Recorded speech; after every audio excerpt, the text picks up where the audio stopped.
Assalamualaikum warahmatullahi wabarakatuh. Pada kesempatan kali ini saya akan menjelaskan tentang hasil penelitian yang sudah kami lakukan dengan skema penelitian kerjasama dalam negeri atau KDN pada tahun 2023-2024 dengan judul Perancangan Alat Bantu pada Proses Produksi Sepatu. Penelitian ini merupakan hasil kerjasama kami antara jurusan Teknik Industri Fakultas Teknik Universitas Mercu Buana dengan mitra yaitu Universitas Indraprasta PGRI.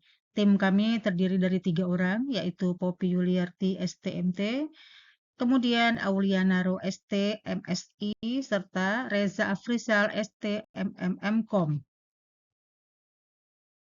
Berikut ini adalah latar belakang dari penelitian yang kami lakukan. Seperti kita ketahui bahwa UMKM atau yang kita kenal sebagai usaha mikro kecil menengah adalah istilah umum di dalam dunia ekonomi yang merujuk kepada usaha ekonomi yang produktif dimiliki oleh perorangan maupun badan usaha sesuai dengan kriteria yang ditetapkan oleh Undang-Undang Nomor 20 Tahun 2008. Kementerian Koperasi dan UMKM mencatat jumlah UMKM mencapai 65,47 juta unit pada tahun 2019 dan terus naik jumlahnya jika dibandingkan tahun sebelumnya. Berarti jumlah tersebut mencapai 99,99% dari total usaha yang ada di Indonesia. Sementara usaha berskala besar hanya sebesar atau setara dengan 0,01%. Secara rinci, sebanyak 64,6 juta unit merupakan usaha mikro, jumlahnya setara dengan 98,67% dari total UMKM seluruh Indonesia. Penelitian ini kami lakukan di salah satu UMKM penghasil sepatu dan sejenisnya atau yang disebut dengan alas kaki, di mana beberapa proses masih menggunakan tenaga kerja manual dikarenakan kemampuan dari rumah produksi sepatu ini sehingga berdampak pada kesehatan kerja karyawan. Salah satu proses produksi yang dikerjakan secara manual dan memakan waktu yang cukup lama tanpa menggunakan alat apapun adalah proses pemasangan upper sole. Dalam prosesnya, upper yang akan dipasang dengan midsole diletakkan di atas paha dan kemudian ditarik menggunakan alat bantu berupa tang untuk membentuk kontur sepatu. Nah, proses ini tentunya kurang efisien karena posisi sepatu yang berubah-ubah dan banyak menghasilkan gerakan yang tidak diperlukan untuk memposisikan sepatu sehingga bisa tepat pemasangan upper dengan midsole. Hal ini juga berdampak pada kondisi pekerja yang mengalami beberapa keluhan seperti sakit pada bagian paha, sakit punggung, dan sakit pada tangan. Posisi pemasangan upper sole dapat dilihat pada gambar 1 berikut ini. Di situ tampak bahwa sepatu diletakkan di atas paha, kemudian dilakukan penarikan untuk membentuk kontur sepatu.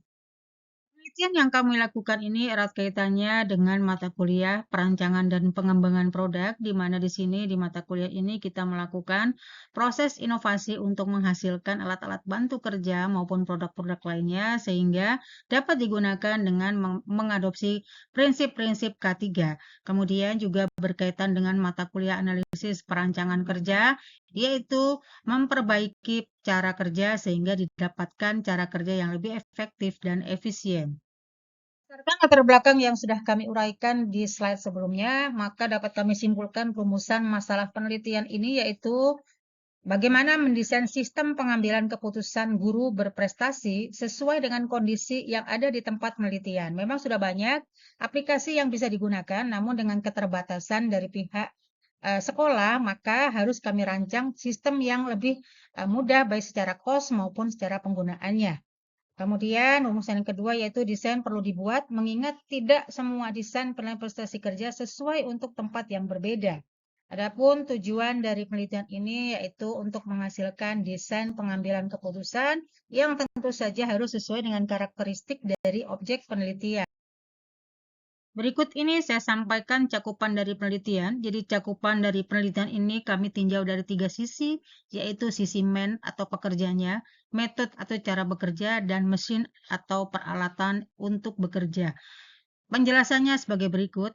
Untuk men ditinjau dari posisi pekerja yang sangat tidak ergonomis menyebabkan pekerja mengalami cedera pada bagian paha akibat terlalu lama menjepit benda kerja, kemudian cedera punggung karena terlalu lama membungkuk, dan tangan karena terlalu lama memegang benda. Metode dalam proses pemasangan upper sole ini yang dilakukan masih sangat manual. Kemudian dari sisi tools atau mesin, ditinjau dari alat bantunya, pemasangan upper sole ini sangat tidak efektif karena tidak menggunakan alat bantu yang sesuai dengan pekerjaan tersebut.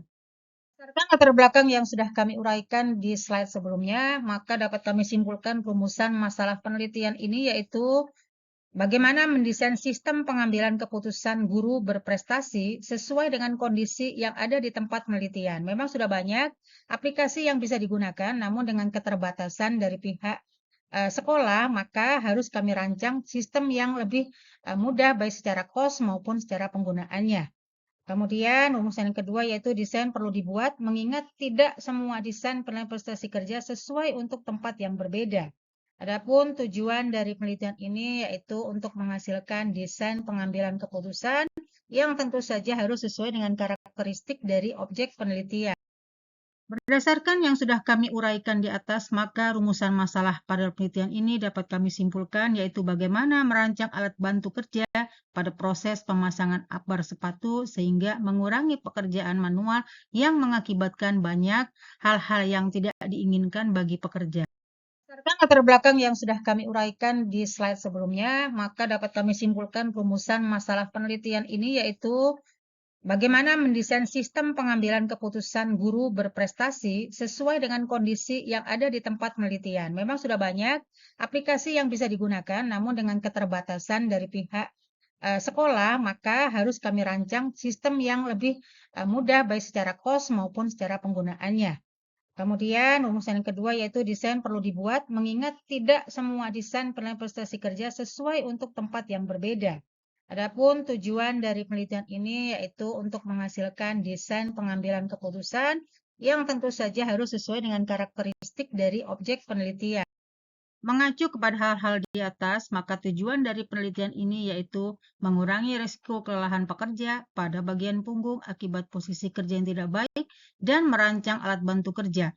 Hasil dari penelitian ini yaitu berupa desain alat bantu meja untuk aktivitas pemasangan upper sole. Metode penelitian yang kami gunakan pada penelitian ini yaitu metode NIDA yang merupakan singkatan dari need atau kebutuhan, idea atau gagasan, decision atau keputusan, dan action atau tindakan, di mana metode ini bertujuan untuk mencari informasi terkait hal-hal yang menjadi apa yang dibutuhkan oleh pekerja agar dapat mengurangi permasalahan yang terjadi, kemudian dilakukan pengembangan ide yang inovatif sehingga menghasilkan alat bantu yang berbeda dengan alat bantu yang telah ada sebelumnya atau yang belum ada. Kemudian setelah dilakukan perancangan alat bantu, dilakukan penentuan alternatif perancangan dan melakukan perancangan alat bantu sesungguhnya berdasarkan data yang sudah kami kumpulkan sebelumnya. Berikut ini adalah sekilas tentang metode NIDA yang sebelumnya juga sudah saya jelaskan. Kemudian hal penting yang harus kita pahami untuk menerapkan tahapan dalam metode NIDA adalah sebagai berikut. Yang pertama, tentu saja kita harus mengidentifikasi kebutuhan pelanggan atau need. Wawancara dilakukan untuk mendapatkan informasi mengenai pekerja. Poin utama dari tahap ini yaitu mengidentifikasi kebutuhan dalam proses pemasangan upper sole dan penjabaran identifikasi dari kebutuhan tersebut. Kemudian masuk kepada tahap kedua yaitu pembangkitan gagasan dalam perancangan idea. Tahap ini dilakukan untuk membangkitkan gagasan atau ide dalam perancangan berdasarkan kebutuhan dan keluhan operator sesuai dengan prinsip ergonomi. Kemudian yang ketiga, keputusan rancangan produk atau decision. Pada tahap ini dilakukan penilaian dengan memutuskan konsep perancangan fasilitas kerja yang akan digunakan dan tahap akhir yaitu pembuatan rancangan fasilitas kerja atau action. Bagan berikut ini menunjukkan langkah-langkah penelitian yang kami lakukan, terdiri dari dua langkah utama, yaitu pengumpulan data dan pengolahan data. Data-data yang kami butuhkan yaitu identifikasi kebutuhan pekerja, kemudian data proses produksi, data dimensi cetakan kontur sepatu atau shoelace, kemudian data material yang digunakan. Adapun pengolahan data yang kami lakukan yaitu yang pertama mengidentifikasi kebutuhan dalam proses pemasangan upper sepatu, kemudian merencanakan fixture, kemudian mengonsep, merancang fixture, dan penyelesaian akhir rancangan dari fixture.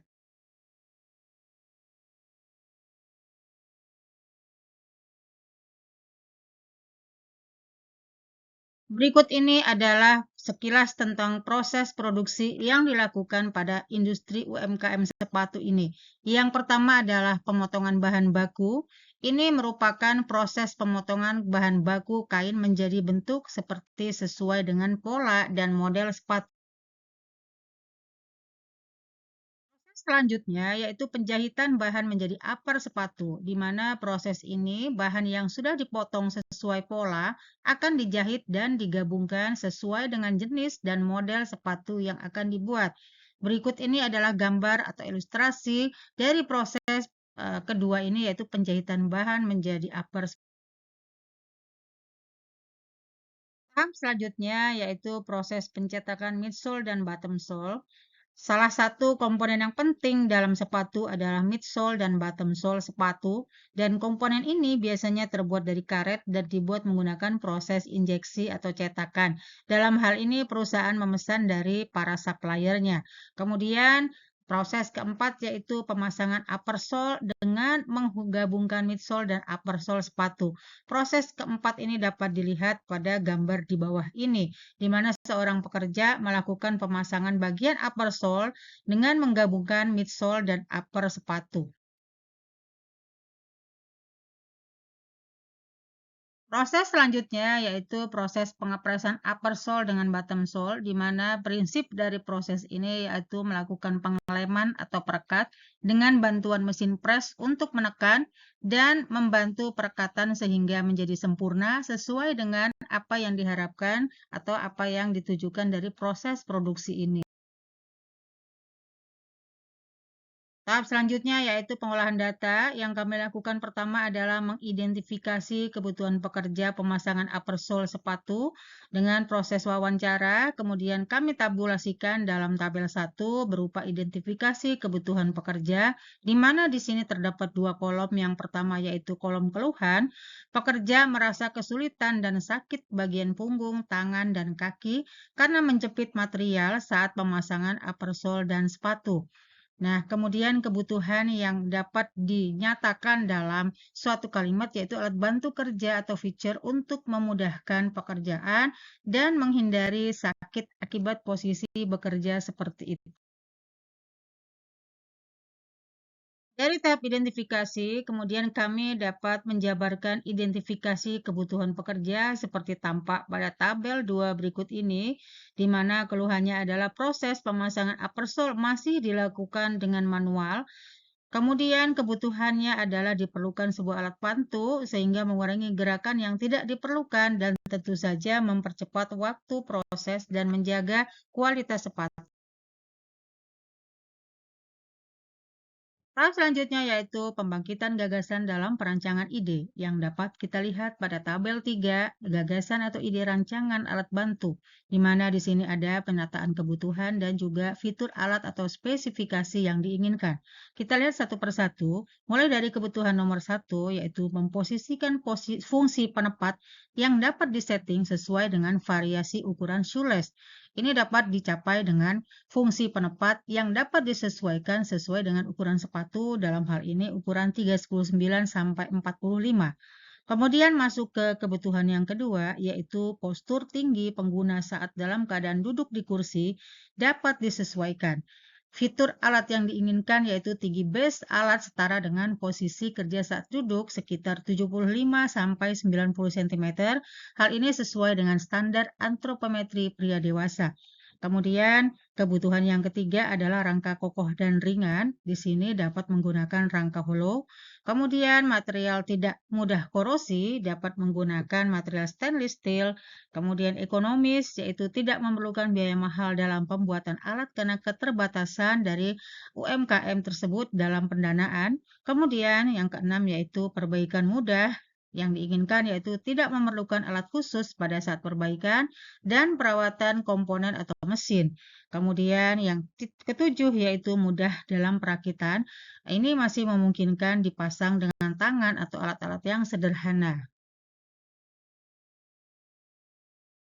Selanjutnya adalah penentuan fungsi dari keseluruhan alat, dilakukan dengan proses pemecahan masalah dengan menggunakan diagram alir struktur fungsi keseluruhan. Pada proses pemasangan upper sole, fungsi dari keseluruhan alat bantu penepat atau feature dapat dilihat pada diagram di bawah ini. Tampak pada diagram di bawah ini, upper dan midsole sepatu akan dipasang dengan alat bantu cetak kontur sepatu atau shoelace dan diposisikan pada alat bantu feature yang akan dibuat rancangannya. Kemudian masuk ke tahapan selanjutnya, melakukan setting feature sesuai dengan nomor sepatu 36 sampai 45. Kemudian pencekam upper dan midsole sepatu dan posisi untuk pencetak upper sepatu. Sebelumnya kita mengidentifikasikan fungsi keseluruhan alat yang harus dicapai dalam rancangan ini. Tahap selanjutnya yaitu pembagian subfungsi rancangan alat bantu pada proses ini, di mana dapat dilihat pada gambar di bawah ini, rancangan alat bantu feature pemasangan upper sole sepatu yang terdiri dari fungsi rangka dan adjustable rangka, kemudian fungsi lokator, kemudian yang ketiga fungsi feature system, dan yang keempat yaitu fungsi adjustable feature. Tahapan selanjutnya yaitu dapat dilihat pada tabel 4. Ini merupakan deskripsi dari subfungsi bagian. Di mana di sini ada 5 subfungsi bagian, yaitu fungsi rangka dengan deskripsi sebagai rangka utama penopang alat, kemudian fungsi adjustable rangka. Deskripsinya yaitu sebagai komponen pemposisian rangka alat yang dapat disesuaikan dengan posisi kerja karyawan. Kemudian fungsi bagian locator yaitu sebagai komponen untuk memposisikan feature pada alat. Kemudian fungsi feature system yaitu sebagai fungsi penepat untuk memposisikan upper dan midsole untuk diproses. Dan yang kelima yaitu fungsi adjustable feature sebagai komponen pemposisian feature system agar dapat menyesuaikan dengan varian ukuran sepatu. Gambar berikut ini adalah rancangan feature yang kami buat. Di sini tampak bahwa sepatu diposisikan pada posisi yang terjepit sehingga pekerja tidak menggunakan lagi bagian tubuhnya untuk melakukan pemposisian sepatu untuk pemasangan upper sole dan bottom sole-nya. Ini adalah peta proses sebelum dan sesudah menggunakan feature. Di kiri adalah peta proses operasi sebelum menggunakan feature, di mana di sini terdapat operasi sebanyak 19 kali dengan time sebesar 62 menit. Kemudian kita bandingkan dengan peta proses operasi setelah menggunakan feature, operasi berkurang menjadi 15 aktivitas dengan time juga yang berkurang menjadi 54 menit. Kesimpulan yang dapat kami ambil dari penelitian ini, yang pertama adalah rancangan ini ditujukan untuk mempermudah proses pengerjaan upper sole sepatu yang dinilai kurang efektif karena menggunakan paha untuk memposisikan upper sole sehingga diperlukan alat bantu lain untuk membuat pekerjaan menjadi lebih efektif. Kemudian yang kedua, dengan penerapan metode NIDA, kita dapat melihat ada 4 tahap proses sederhana, yaitu mulai dari merencana, mengonsep, merancang, dan menyelesaikan. Kemudian kesimpulan yang ketiga, hasil dari analisis rancangan feature menunjukkan feature mampu menahan 12 arah gerakan benda sehingga upper sole yang diproses mampu ditahan dalam keadaan diam dan tidak lagi memerlukan upaya dari pemposisian yang berulang-ulang. Dan yang keempat, yang tak kalah pentingnya, yaitu hasil rancangan ini dapat menyederhanakan aktivitas atau proses pengerjaan dari yang sebelumnya 19 proses dengan total waktu 62 menit menjadi 15 proses dengan total waktu 54 menit, yang artinya terjadi pengurangan jumlah aktivitas dan juga pengurangan waktu untuk melakukan proses ini. Demikianlah hasil penelitian kami yang dapat kami sampaikan. Semoga bermanfaat bagi kita semua. Saya ucapkan terima kasih atas perhatiannya. Wassalamualaikum warahmatullahi wabarakatuh.